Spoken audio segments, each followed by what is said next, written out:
নিশ্চিত থাম্বনেল দেখে ঢুকে পড়েছো। হ্যাঁ, অবশ্যই অবশ্যই তোমরা থাম্বনেল দেখে ঢুকে পড়েছো।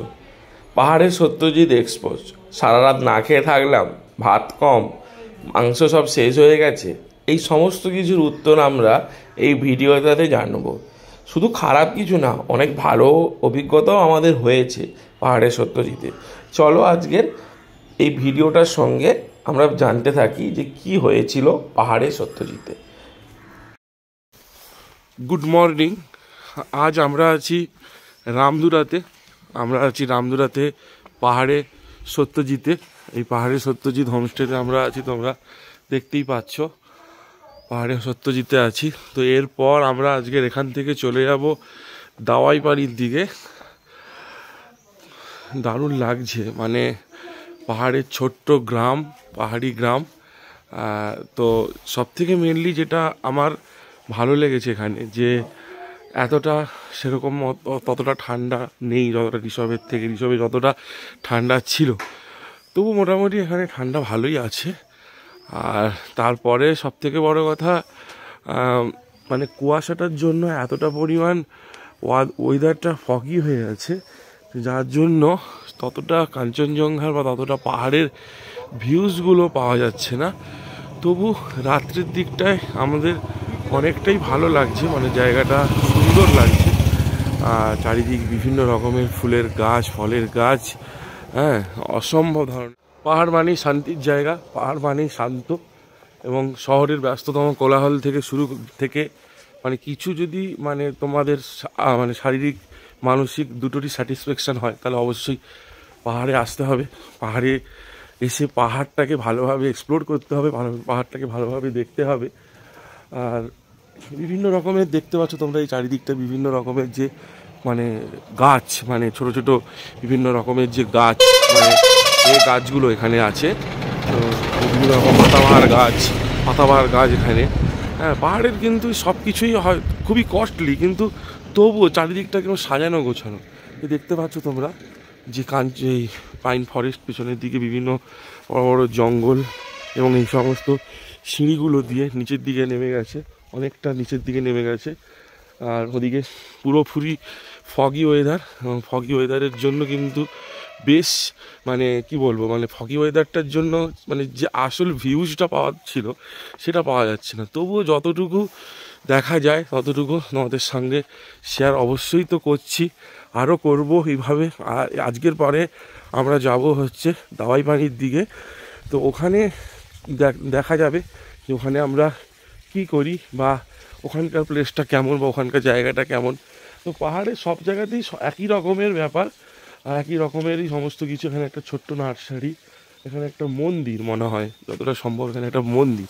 তো দেখতে পাচ্ছি এখানে একটা মন্দির আছে, আর বিভিন্ন রকমের যে পাহাড়ের গাছ, এবং পাহাড়ে যে দেখতে পাচ্ছ কত রকমের ফুল ফুটে আছে। এদিকটায় দেখো, এদিকটা কত রকমের ফুল ফুটে আছে। আর এইখানে একটা বসার জায়গা আছে, এখানে একটা বসার জায়গা। আমরা এসছি ভ্রমণ বিলাসী ট্রাভেল এজেন্সির সাথে আমরা এসছি। তো আমার খুবই ভালো লেগেছে ওদের সমস্ত কিছু ব্যবস্থা, মানে সব মোটামুটি সব কিছু। কিন্তু দার্জিলিংয়ের মতো যেটা, যে দার্জিলিংয়ে ব্যাপারটা কি, যে একটা জমজমাট পরিবেশ, জমজমাট খাওয়া দাওয়া, মার্কেট, সেই ব্যাপারটা অফবিট ডেস্টিনেশানে এসে পাওয়া যাবে না। অফবিট ডেস্টিনেশানে মানে একদিন কি দুদিন সেটা ভালো লাগবে, কিন্তু মানে মেনলি যদি জমজমাট পরিবেশ বা জমজমাট মার্কেট বলতে হয়, তাহলে কিন্তু দার্জিলিংয়ের দিকে যেতেই হবে। চারিদিকে এই যে সুন্দর সুন্দর ঘর, কটেজগুলো দারুণ মানে দারুণ লাগছে। কটেজগুলো দেখতে আমার সত্যি খুব সুন্দর লাগছে, ছোট ছোট কটেজ, বিভিন্ন ধরনের কটেজ। হ্যাঁ, মানে একটা সত্যি কথা বলতে, যে পাহাড়ের মানুষদের কাজের কথাটা চিন্তা করো, যে পাহাড়ের মানুষরা কাজ কেমন করে দেখো, যে এই যে বিভিন্ন রকমের তারগুলো, যে ইলেকট্রিকের যে পোস্টের তার, সে তারটা কিভাবে মানে পাহাড়ের ভেতর দিয়ে তারা নিয়ে গেছে, বা কতটা পরিশ্রমী, হ্যাঁ, কতটা পরিশ্রমী পাহাড়ের মানুষ। পাহাড়ের প্রত্যেকটা মানুষ থেকে শুরু করে সবাই, ছেলে মেয়ে প্রত্যেকেই খুবই কর্মঠ, এবং মানে খুবই তারা মানে আতিথ্য পরিয়ন আর কি, মানে অতিথিদেরকে এতটা পরিমাণ ভালোবাসে পাহাড়ের মানুষরা, সেটা এখানে না এলে কিন্তু কখনোই বোঝা যাবে না যে কতটা পরিবেশকে প্রাকৃতিক যে তারা মানে সুন্দর, বা প্রকৃতির যে সুন্দর থেকে শুরু করে তাদের মানসিকতাটা যে আরও কতটা সুন্দর, সেটা পাহাড়ে এলে অবশ্যই তোমাদের মনে হবে। এবং আমাদের তো খুবই ভালো লেগেছে এখানকার প্রত্যেকটা দুটো, যে আমরা আগে রিসর্টে ছিলাম, তারপরে আমরা রিসর্টের পরে আমরা এলাম রামদুরাতে। দেখতে পাচ্ছ চারিদিকে শান্ত, একটা শান্তির মানে একটা শান্তির জায়গা, পাহাড় একটা শান্তির জায়গা, এটা সব থেকে বড় কথা, যে পাহাড় একটা শান্তির জায়গা। এই রাস্তাটা নিচের দিকে চলে গেছে, এখান থেকে নিচের দিকে চলে গেছে রাস্তাটা একেবারে। এই হোমস্টে, ওই হোমস্টে, বিভিন্ন রকমের হোমস্টে আছে, এখানকার মানুষের বাড়ি ঘরও আছে। হ্যাঁ, তো একটা অসাধারণ সৌন্দর্য, অসাধারণ মানে ভালো লাগার পরিবেশ পাহাড় আর কি।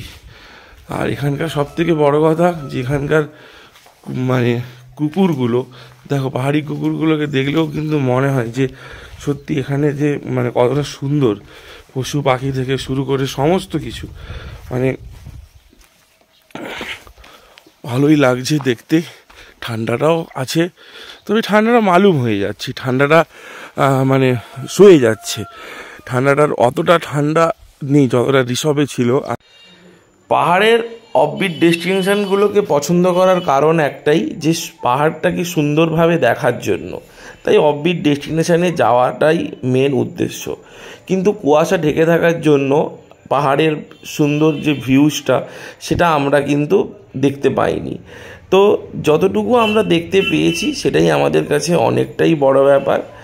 আর পাহাড়ের সত্যজিৎটা এখানে এই রামদুরাতে একটা উল্লেখযোগ্য হোমস্টে, মানে পপুলার বলতে পারো এখানে। আর এখানকার যিনি ওনার, পাহাড়ে হোমস্টের যিনি ওনার, তিনি সত্যজিৎ বাবুর খুবই বড় ফ্যান, তার জন্য তার নামকরণ অনুসারেই তিনি তার হোমস্টের নাম রাখেন পাহাড়ে সত্যজিৎ। এবং তার হোমস্টেতেও কিছু সত্যজিৎ বাবুর কিছু ছোঁয়া সে রেখেছে। তো এই হচ্ছে পাহাড়ে সত্যজিতের মেন কথা। এবং এই পাশে খাদ, এ পাশে পাহাড়ি রাস্তা, এ পাশে পাহাড়, এই হচ্ছে পাহাড়ে সত্যজিতের যেখানে অবস্থিত রামদুরা। এই রামদুরাটার মেন গল্প হচ্ছে এটাই, ছোট্ট পাহাড়ি গ্রাম। সব কিছুই আমাদের ভালো লেগেছে, খুব একটা যে খারাপ লাগেনি। যেটা আমাদের দরকার ছিল আমরা সব কিছুই মোটামুটি পেয়েছি। কিন্তু তার সঙ্গে যদি আমাদের সুন্দর ভিউজটা চলে আসতো, বা কুয়াশা যদি পরিষ্কার ওয়েদার থাকতো, তাহলে হয়তো আরও বেশি ভালো লাগতো। কিন্তু যতটুকুই ভালো লেগেছে বা যতটুকুই হয়েছে, সেটা কিন্তু আমাদের কাছে খুব কম কিছু নয়। এই হচ্ছে মেন ব্যাপার। আর যদি তোমরা রামদুরাতে আসতে চাও, তাহলে তোমরা অবশ্যই ভ্রমণ বিলাসীর সঙ্গে যুক্ত হতে পারো। আমরা এসেছিলাম এদের সাথে, খুব একটা খারাপ লাগেনি, ভালো লেগেছে। আর এই হচ্ছে পাহাড়ের চারিদিকে গাছপালা, এই মন্দির, ছোট ছোট মন্দির, এবং বেশিরভাগ মানুষজন এখানে নার্সারি করে রেখেছে, মানে ছোট ছোট গাছের প্রচুর গাছ। একটা হোমস্টেতে গেলে তোমরা এত পরিমাণ গাছ দেখতে পাবে যে বলে প্রকাশ করা যাবে না। আমরা চাইছিলাম অনেক কিছু গাছ নিয়ে আসার জন্য, কিন্তু ওনারা বললেন যে বেশি দিন বাঁচানো যাবে না, তা খুব বড় জোর 3-4 মাস থাকবে, তারপর মারা যাবে, মানে এটাই ওনারা বলেন। তাই আমরা সেরকমভাবে কোনো ইচ্ছা প্রকাশ করলাম না জিনিস নিয়ে আসার জন্য। আর সব থেকে বড় কথা হচ্ছে পাহাড়ে যে জলের ব্যাপারটা, এরা হচ্ছে ঝর্নার জলটাকে স্টোর করে রেখেই এরা ইউজ করে, যার জন্য, এবং ঝর্নার জলটাকেই এরা মানে অ্যাকোয়াগার্ডে দিয়ে সেখান থেকে এরা পরিশুদ্ধ করে সেই জলটাকেই এরা খায়। এবার তোমাদেরকে ঘুরে দেখাই পাহাড়ের সত্যজিতের রুমগুলো কেমনই বা রুমগুলো। চলো শুরু করা যাক। এই হচ্ছে আমাদের রুম। প্রথমটা হচ্ছে পথের পাঁচালী, এই হচ্ছে রুমের দরজা। দেখো রুমটা দেখো, এপাশে একটা ডবল বেডের খাট আছে, দুটো কম্বল, দুটো বালিশ। এপারে একটা সিঙ্গেল বেডের খাট আছে, এখানেও দুটো কম্বল আছে। এই হচ্ছে বাথরুম, এই হচ্ছে বেসিন, এই হচ্ছে মানে গিজার আছে, প্যান মানে ওয়েস্টার্ন বাথ। এই হচ্ছে চারিদিকে, এই দেখো পাহাড়ের সত্যজিতের যেটা বলেছিলাম প্রথমে, যেখানকার ওনার সত্যজিৎ বাবুর খুব বড় ভক্ত, তাই তার বিভিন্ন রকমের ছবি বা তার যে মানে মুভিগুলো সেগুলোকে তিনি এখানে তুলে ধরেছেন। এই হচ্ছে প্রথম রুম, এবং এই রুমগুলো থেকে জানলা থেকে অতটা পরিমাণ ভিউ দেখা সম্ভব নয়। মোটামুটি রুমটা আমরা ছিলাম ওপরে। এবারে আর একটা রুম, এই হচ্ছে আর একটা রুম, দ্বিতীয় রুম। এখানেও এরকমই ব্যাপার সব, চারিদিকে সত্যজিৎ বাবুর সমস্ত কিছু, হীরক রাজার দেশে যে মেন যে ওনার যে মুভিটা সেরকম চারিদিকটা। এই কাঠের দরজা, এইখানে একটা সোফা কাম বেড, এটা সোফা কাম বেড, এটা একটা সোফা কাম বেড, দেখতেই পাচ্ছ সোফা, এবং এটাকে লম্বা করে শুয়ে দিলে বেডের আকার হয়ে যাবে। এরপরে এখানে আছে আরও একটা খাট আছে, সেখানে দুজন শুতে পারবে। এখানকার বাথরুমটা হচ্ছে একই রকমেরই ব্যাপার। এখানকার বাথরুম, এটা হচ্ছে নিচের ঘর, নিচের ঘরটা হচ্ছে একটু বড়, দুটো সোফা, দুটো খাট আছে ডবল। এখানেও বাথরুমের একই ব্যাপার, গিজার প্রত্যেকটা বাথরুমে অ্যাভেলেবেল আছে।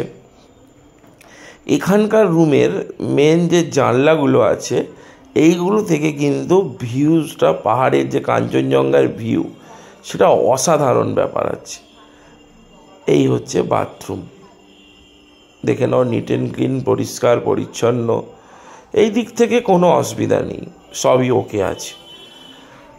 এই হচ্ছে মেন জানলা, এইটা দিয়ে পাহাড়ের ভিউজটা অসাধারণ দেখা যায় যদি কুয়াশা না থাকে। অসাধারণ দেখা যাবে কুয়াশা না থাকলে, অসাধারণ ব্যাপার আর কি।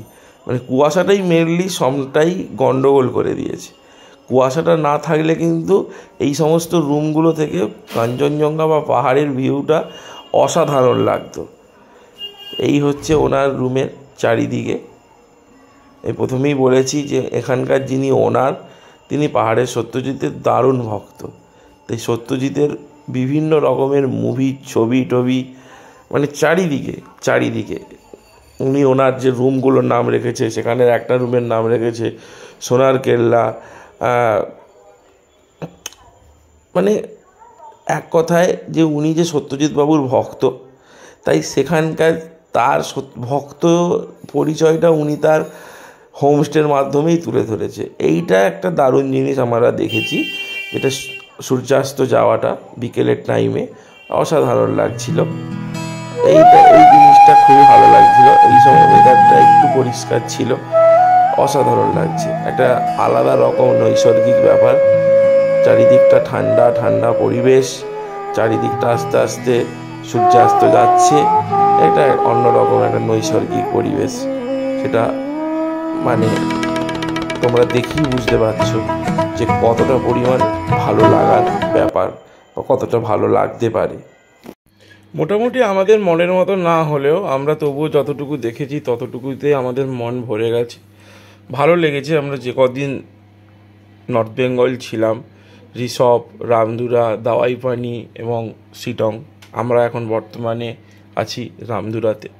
তো মোটামুটি আমাদের খুব একটা খারাপ অভিজ্ঞতা হয়নি। যতটা ভালো লেগেছে তার থেকে হয়তো আরও বেশি ভালো লাগতো, তো সেটা পরের বার হবে। সবই ভালো, সবই সুন্দর, খুবই ভালো হয়েছে। এবং আমাদের প্রত্যেকটা যে হোমস্টেগুলো ছিল সেই হোমস্টেগুলো থেকে আমরা খুব ভালো মানে পাহাড়ের ভিউ পেয়েছি, দারুণ লেগেছে আমাদের। কুয়াশা না থাকলে হয়তো তার থেকেও আরও বেশি ভিউজ আমরা পেতাম। সব থেকে বড় কথা পাহাড়ের সত্যজিতের ব্যাপারে যে হোমস্টে নিয়ে কোনো কথা নেই, হোমস্টে সব কিছু সবই ওকে, কিন্তু ব্যাপারটা যে ওনাদের মানে খাওয়ারের কোয়ান্টিটিটা একটু কম হয়ে গেছে, যেটা পরিষ্কার কথা। খাওয়ারের কোয়ান্টিটিটা একটু কম হয়ে গেছে, সেটাকে আর একটু বাড়ানোর দরকার আছে। কারণ এমন একটা জায়গায় হোমস্টে, সেখানে না আছে কোনো রকমের কোনো রেস্টুরেন্ট, না কোনো কিছু। তার জন্য আমাদের মনে হয়েছে যে খাওয়ারের কোয়ান্টিটিটা যদি আর একটু বাড়ায় তাহলে হয়তো আমাদের ভালো হবে। হোমস্টে নিয়ে আমাদের কোনো কমপ্লেন নেই। হোমস্টে এক কথায় অসাধারণ। যতটা আমরা চেয়েছিলাম তার থেকে আরও বেশি কিছু হোমস্টেতে আছে, এবং হোমস্টে অ্যাভেলেবেল সব কিছুই, গিজার থেকে শুরু করে সব কিছুই অ্যাভেলেবেল। কিন্তু সবথেকে বড় প্রবলেম যেটা হচ্ছে সেটা হচ্ছে খাবারের কোয়ান্টিটিটা। আসলে অফবিট ডেস্টিনেশনে এমন জায়গায় হোমস্টে যেখানে কোনো রকম কোনো রেস্টুরেন্ট নেই, কোনো খাওয়ার দোকান নেই, কিছু নেই, কিন্তু সারাদিন জার্নি করার পরে যখন আমরা দুপুর বিকেলবেলা টাইমে খেতে গিয়েছিলাম তখন দেখছি যে আমাদের মানে সাফিসিয়েন্ট খাবারটা হলো না। এটাই হচ্ছে সবথেকে বড় প্রবলেম, আর তেমন কোনো অসুবিধা নেই। যদি কেউ আমার এই ভিডিওটা দেখে রামদুরাতে আসতে চাও বা রামদুরাতে পাহাড়ে সত্যজিতে আসতে চাও, তাহলে অবশ্যই তোমরা যোগাযোগ করো ভ্রমণ বিলাসী ট্রাভেল গ্রুপের সাথে। আমার কথায় এক কথায় অসাধারণ, যেমন ব্যবহার তেমনই সব কিছু। আমি নিচে ডেসক্রিপশানে ওদের মানে ট্রাভেল এজেন্সির নাম্বারটা দিয়ে দেবো, অবশ্যই তোমরা যোগাযোগ করো ওদের সাথে। আশা করি আমি যতটা সুবিধা বা সুযোগ সুবিধা বা যা কিছু পেয়েছি তোমরা অবশ্যই সেগুলো পাবে।